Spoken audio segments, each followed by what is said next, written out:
She crawled closer and felt a hand that was cool but not cold. "Hello?" she said. "Can you hear me? Can you speak?" She got up alongside the figure, a smallish person dressed entirely in motorcycle leathers, wearing a helmet. She reached up to the neck to feel for a pulse. Where the neck was supposed to be, there was a space. It took her a moment to process what she was feeling, and in desperation, she kept reaching around the edge of the helmet to get to the neck, trying to get a sense of the size of this wound.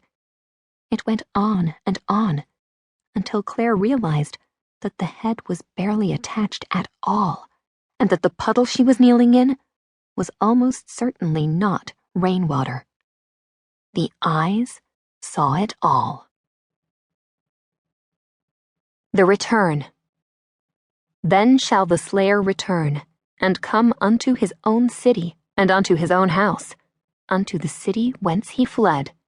Joshua, chapter 20, verse 6. Chapter 1. If you live around New Orleans and they think a hurricane might be coming, all hell breaks loose. Not among the residents, really, but on the news. The news wants us to worry desperately about hurricanes. In my town, Bonneville, Louisiana, population 1,700, hurricane preparations generally include buying more beer and ice to keep that beer cold when the power goes out. We do have a neighbor with a 2-man rowboat lashed on top of the porch roof, all ready to go if the water rises. But that's Billy Mac, and he started his own religion in the garage, so he's got a lot more going on than just an extreme concern for personal safety. Anyway, Bonneville is an unstable place, built on a swamp. Everyone who lives there accepts that it was a terrible place to build a town, but since it's there, we just go on living in it.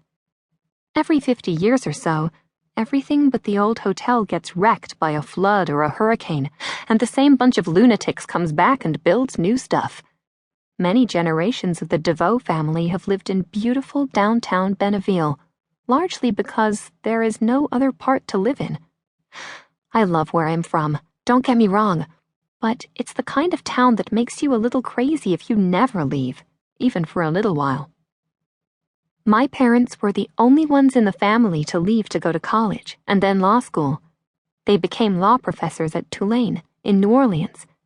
They had long since decided that it would be good for all 3 of us to spend a little time living outside of Louisiana. 4 years ago, right before I started high school, they applied to do a year's sabbatical teaching American law at the University of Bristol in England. We made an agreement that I could take part in the decision about where I would spend that sabbatical year. It would be my senior year. I said I wanted to go to school in London. Bristol and London are really far apart, by English standards. Bristol is in the middle of the country and far to the west, and London is way down south. But really far apart in England is only a few hours on the train. And London is London. So I had decided on a school called Wexford, located in the East End of London. The 3 of us were all going to fly over together and spend a few days in London, then I would go to school, and my parents would go to Bristol, and I would travel back and forth every few weeks.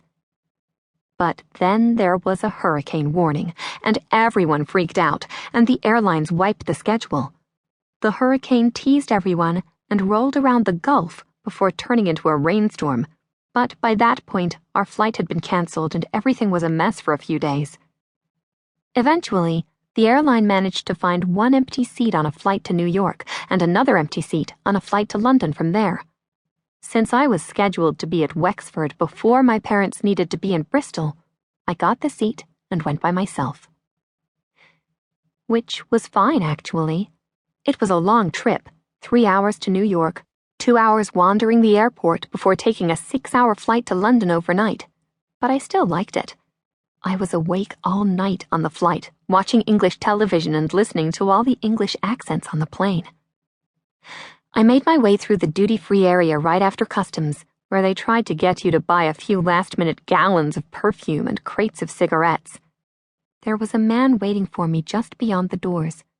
He had completely white hair and wore a polo shirt with the name Wexford stitched on the breast.